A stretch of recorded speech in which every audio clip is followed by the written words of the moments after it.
어떤 문제일까요? 네, 2번은 선택형 문제입니다. 다음 내용을 보고 알맞은 답을 고르시오라고 하는데요. 지난해 투자를 처음 시작한 류리는 방산주를 꾸준히 사모았습니다. 수익을 챙겨서 경차를 사려고 하는데요. 류리에게 해줄 적절한 조언을 고르시오라고 나와 있네요. 류리의 포트폴리오가 나와 있는데 다 방산을 골랐습니다. 지금 하나 에어로스페이스, 현대, 로템, 하나오션까지 100% 넘는 수익률인데 한국항공우주가 가장 비중이 높았네요. 조언이 필요할 것 같습니다. 첫 번째로는 한화 에어로스페이스 나와 있네요. 오스탈 지분 100% 보유수에 기대되니까 더 담아야 된다라고 올라와 있는데 지금 고점이라 무섭긴 합니다. 어떤 투자 포인트 필요할지 골라주실지도 기대가 되고요. 이번에는 한국항공우주 나와 있습니다. 대표 교체라는 리스크가 남아있어서 비중을 더 줄이자라고 나와 있네요. 국책은행인 수출입은행의 지분이 26%에 달하기 때문에 정부의 입금이 굉장히 강한 상장사입니다. 그렇기 때문에 정권이 바뀔 때마다 사장으로 이 대선 캠프 관계자들이 선임되는 경우가 많은데요. 실제로 지난 5일에도 강부영 사장 새 정부 첫날 사의를 표명하기도 했습니다. 아무래도 경영 계속해서 릴레이가 될 수 있지는 않겠다라는 우려 계속되고 있는데 비중을 줄여야 될지도 고민이고요. 현대로템은 폴란드 2차 수출 이번 달 안에 성사된다라는 기대감이 있는데요. 오히려 세론 물량 나올 수 있으니 슬슬 매도하자라고 나와 있네요. 4번에는 하나오션입니다. 캐나다 진출까지 시간이 있으니까 일단은 익절한 뒤에 다시 매집해가자. 부분 매수해야 돼라는 의견 올라와 있습니다. 5번에는 지금 팔면 경차, 조금 더 참으면 외제차다. 무조건 홀딩이라고 전략을 주셨는데요. 외제차를 위해 홀딩 전략을 가져가 봐야 할지 가장 적절한 번호를 골라주시면 됩니다. 그럼 두 번째 주식 남녀의 선택, 번호 적어주시죠. 자, 두 번째 문제가 나왔습니다. 류리라는 투자자가 나왔고요. 방산을 굉장히 좋아하는 것 같습니다. 비중을 모두 합치면 100%가 딱 떨어지는데 방산 4종목으로 모든 투자 포트폴리오를 구성한 그런 경우입니다.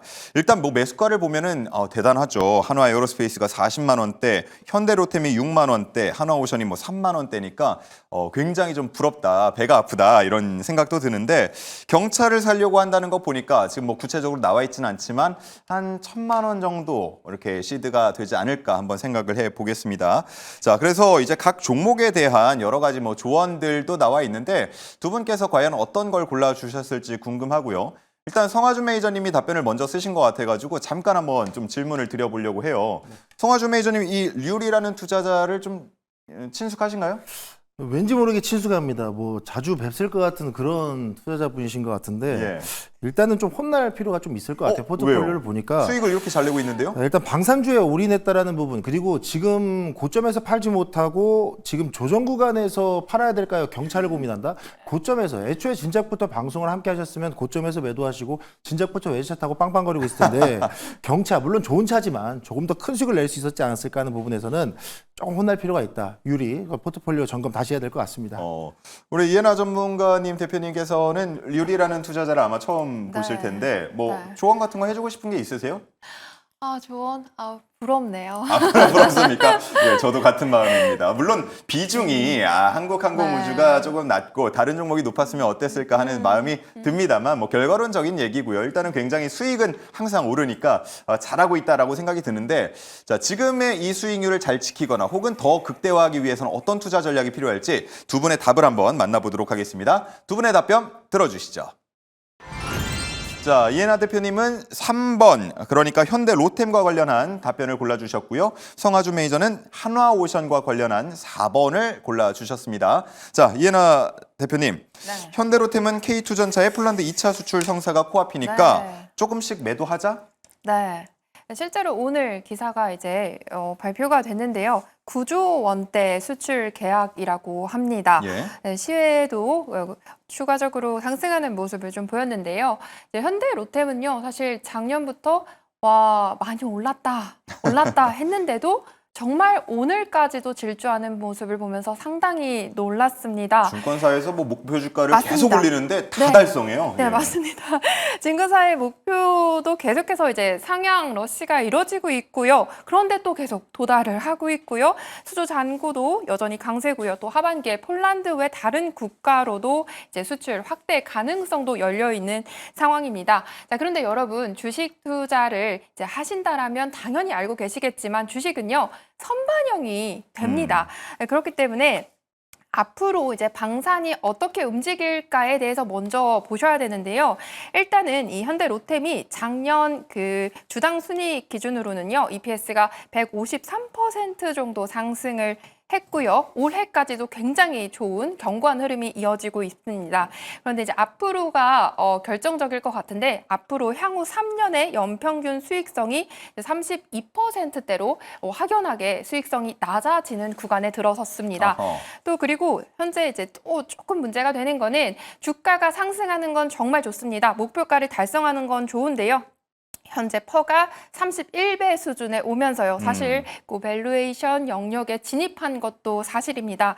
그래서 모두가 이 환호할 때 적정하게 저는 정리하는 전략이 당연히 좋다라고 보고요. 또 지금 현 시점에 바라볼 만한 섹터들도 굉장히 많이 있습니다. 다만 이 현대 로템은요. 하반기에 또 이제 철도 그리고 또 수소, 친환경 정부의 정책과도 또 연결이 되고요. 또 대북 관련해서도 또 모멘텀을 받을 수 있는 가능성이 있기 때문에 일단은 현 시점으로는 매도 전략을 취하고 그리고 다시 한번 또 잡아보는 기회를 가져보면 어떨까 생각해봤습니다. 예, 지금 뭐 애프터마켓에서는 17만 원을 돌파해서 거래가 되고 있다 보니까 의류리 투자자 같은 경우는 수익률이 160% 정도가 됐을 것 같은데 이 정도면 만족하고 슬슬 정리를 해보자라는 전략이었고요. 자, 다음은 성하주 매니저님은 한화오션과 관련한 분석을 조언을 해주신다고요? 네, 뭐 의도치 않게 앞서부터 뭐 하나 시스템, 뭐 하나오션 말씀드리고 있는데 절대 뭐 하나 팬이라서 그런 건 아니고요. 자, 어쨌든 하나오션에 대한 이벤트가 있다라는 점을 좀 주목해 볼 필요 있을 것 같아요. 그러니까 캐나다 방산사와의 MOU 체결, 물론 이제 구속력은 없습니다만 어쨌든 현재 시점에서는 조선과 방산에 대한 모멘텀, 앞서 설명드렸던 것처럼 하나 시스템과 비슷한 흐름이라고 보시면 되는데 하나오션에 대한 이런 조선 방산에 대한 경쟁력을 입증할 수 있는 기회가 이 캐나다 시장과 미국 시장을 통틀어서 좀 잡혀가고 있다라는 점에서 저는 좀 충분히 또 하나오션에 대한 기대감을 좀 갖고 있는데 사실 최상의 포트폴리오의 이 종목에 대한 매매를 했다라 그러면 나름대로 제가 바라보고 있던 95,000선 고점 부근에선 저는 비중을 청산하고 지금 이 가격대 79,000에서 8만 원대 박스권 밴드를 유지하는 자리에서는 분할 매수 관점에서 들어갔으면 더 좋았겠지만 현재 시점에서 본다라 그러면 물론 그 추후에 미국의 조선의 재건 기대감에 있는 상황이다 보니 그에 대한 이슈도 우리가 기다려 봐야 되긴 해요. 그래서 아무래도 관세 협상에 대한 카드로 조선에 대한 카드를 분명히 쓸 걸로 예상이 되는 만큼 조선업에 대한 기대감이 나오다 보니까 현재로서는 비중에 대한 부담이 좀 일부 있다라 그러면 일부는 청산을 하고 나머지는 그 이후에 조정 국면 박스권의 하단에서 좀 재매수 들어가는 방법도 좀 필요할 것 같다 말씀드리겠고요.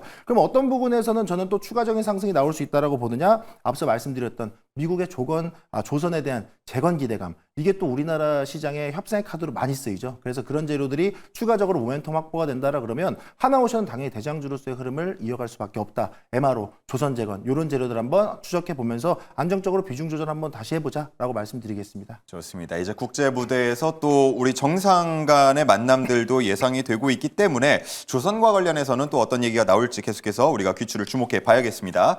자, 이렇게 저희가 포트폴리오형 문제를 한번 내봤는데 우리 시청자분들의 포트폴리오를 점검하거나 혹은 그걸 또 퀴즈화시켜서 내어드리는 것도 준비를 하고 있으니까요. 도움이 필요하신 분들은 미리 좀 포트폴리오를 잘 정리를 해 두시면 좋을 것 같습니다.